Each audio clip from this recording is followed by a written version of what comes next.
Assalamualaikum warahmatullahi wabarakatuh. Perkenalkan nama saya Aisyah Safira Mulia, NRP 5017123105 dari kelas Vulkan A. Nah, di sini saya akan menjelaskan mengenai eh, bab pertama pendahuluan dari buku Gunung Api Purba. Nah, pertama-tama Indonesia Indonesia dikenal sebagai negara dengan jumlah gunung api aktif terbanyak di dunia.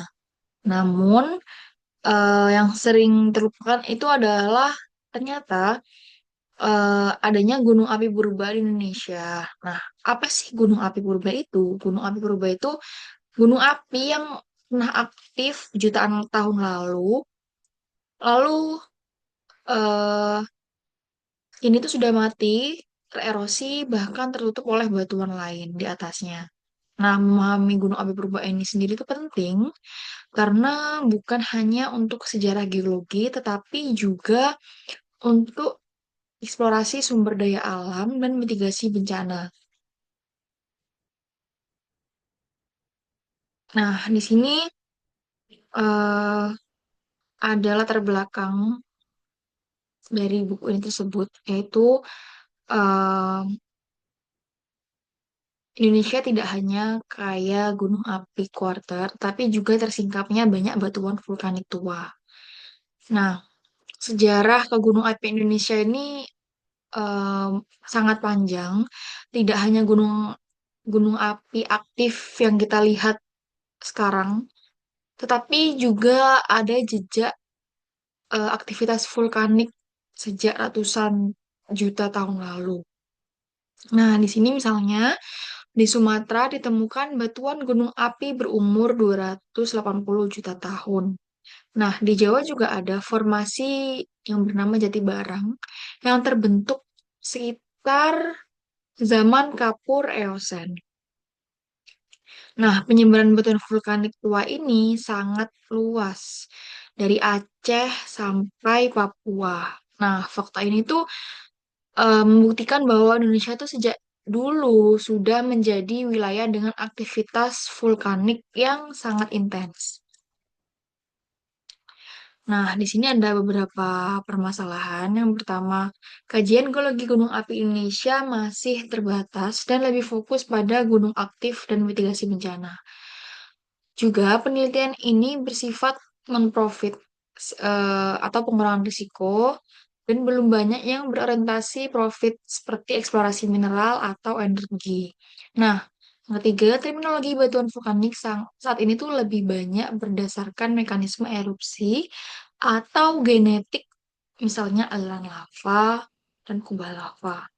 Kurang pada deskripsi litologi purba. Nah, hampir tidak ada institusi yang mengkhususkan diri mereka pada vulkanologi. Padahal banyak institusi pendidikan atau penelitian terletak di kawasan gunung api.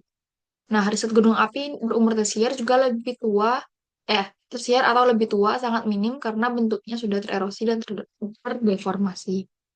Nah, memang masalah utama dari penelitian vulkanologi Indonesia ini adalah terletak fokus pada gunung api aktif. Nah, karena berkaitan langsung dengan bahaya erupsi dan keselamatan warga Indonesia pada saat ini. Tapi, sementara itu, gunung api berubah ini jarang diteliti. Padahal batuannya itu sangat melimpah. Nah, mengapa demikian? Karena ada beberapa kesulitan di mana bentuk fisik dari gunung api purba ini kebanyakan sudah hilang karena akibat erosi atau tertutup lapisan batuan lain. Ditambah juga eh, pendidikan geologi lebih dominan memakai pendekatan geologi sedimen sehingga batuan vulkanik purba ini sering terabaikan. Nah, di sini tuh ada eh, poin maksud dan tujuan. Di mana tujuan utama buku ini itu memperkenalkan gunung api purba agar dikenal agar lebih dikenal lagi oleh mahasiswa, peneliti, maupun masyarakat umum Indonesia. Nah, dengan memahami jenis, sebaran, dan karakteristik gunung api purba, kita itu bisa loh mengembangkan ilmu kegunung apian Indonesia dan menjadikannya dasar eksplorasi sumber daya, misalnya mineral, energi, panas bumi. Nah, selain itu, penelitian ini tuh juga bermanfaat untuk pengelolaan lingkungan dan mitigasi bencana.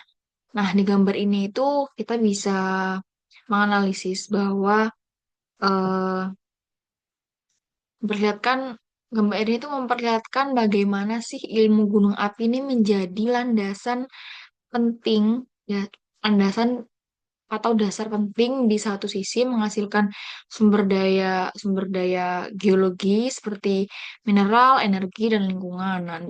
Nah, di sisi lain juga membantu memahami potensi bencana geologi seperti gempa bumi, letusan gunung api, tanah longsor, tsunami, hingga gunung api lumpur.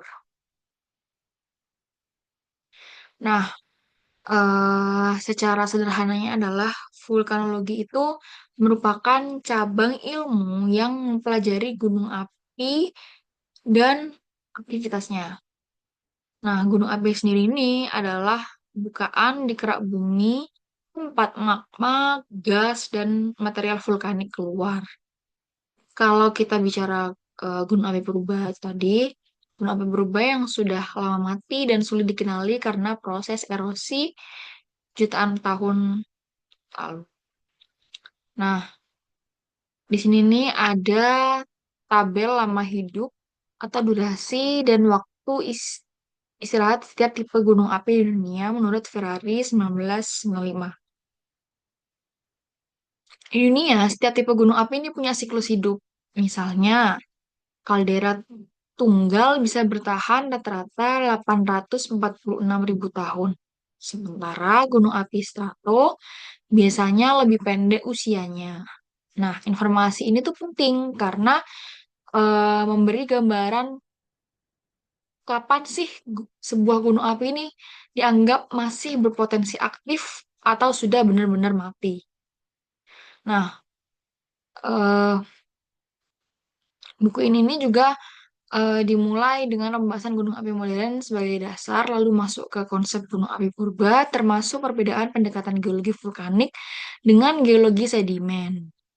Untuk mengenali gunung api purba digunakan berbagai metode, mulai dari analisis citra satelit, geomorfologi, stratigrafi, struktur geologi, petrologi, geokimia, hingga data sumur pengeboran dan geofisika. Nah, mungkin sekian penjelasan dari saya. Kurang lebihnya mohon maaf. Terima kasih. Wassalamualaikum warahmatullahi wabarakatuh.